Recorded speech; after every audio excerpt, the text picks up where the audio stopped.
Okay, our last chapter for today, chapter 24. Where's the prophetess? Sistine asked him as soon as she stepped off the bus. She was wearing a bright orange dress with pink circles all over it. Her left knee was skinned and bleeding, and her right eye was swollen. Huh? Said Rob. He stood and he stared at her and wondered how she could get into so many fights in only a half a day of school. Willie Mae, said Sistine. Where is she? Well, she's vacuuming, said Rob. Sistine started walking purposefully toward the Kentucky Star. She talked to Rob without looking back. My mother found out that I was wearing your clothes to school, she said. She took them away from me. I'm in trouble. I'm not supposed to be out here anymore. You know, said Rob, you don't always got to get into fights. Sometimes if you don't hit them back, they'll leave you alone. She whirled around and she faced him. I want to get into fights, she said fiercely. I want to hit them back. Sometimes I hit them first. Oh, said Rob. Sistine turned back around. I'm going to find the prophetess, she said loudly. I am going to ask her what we should do about the tiger.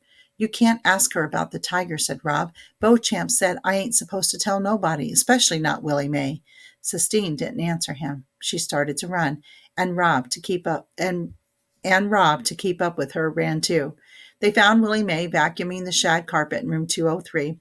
Sistine went up behind her and tapped on the back and tapped her on the back. Willie Mae whirled around with her fist clenched like a boxer. We need some answers, Sistine shouted over the roar of the vacuum cleaner. Willie Mae bent down and turned the vacuum cleaner off. Well, she said, look who's here. She kept her hand balled up as if she was still searching for something to hit. What's in your hand? Sistine asked. Willie Mae uncurled her fist and showed Sistine the bird. Oh, said Sistine, and Rob realized then why he liked Sistine so much. He liked her because when she saw something beautiful, the sound of her voice changed. All the words she uttered had an oof sound to them, as if she was getting punched in the stomach. The sound was in her voice when she talked about the Sistine Chapel and when she looked at all the things he had carved in wood. It was there when she said the poem about the tiger burning bright, and it was there when she talked about Willie Mae being a prophetess. Her words sounded the way all of those things made him feel, as if the world, the real world, had been punched through so that he could see something wonderful and dazzling on the other side of it. Did Rob make it? Sistine asked Willie Mae. He did, said Willie Mae. It looks alive.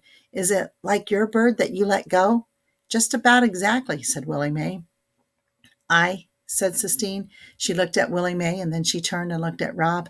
She said, we need to ask you something. Ask on, said Willie Mae.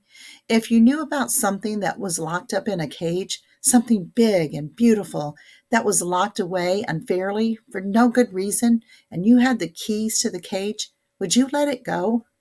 Willie Mae sat down on the bed, and a cloud of dust rose up around her. Lord God, she said, what you two children got in a cage?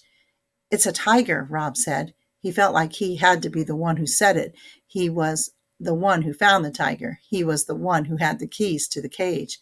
A what? Said Willie Mae. A tiger, said Sistine. Do Jesus, exclaimed Willie Mae. It's true, said Sistine. Willie Mae shook her head. She looked up at the ceiling and she let out her breath in a low, slow hiss of disapproval. All right, she said, why don't you all show me where you got this tiger locked up in a cage? All right, ladies and gentlemen, go ahead and stop and jot, and then I will meet you back here tomorrow for chapters 26, 27, and 28.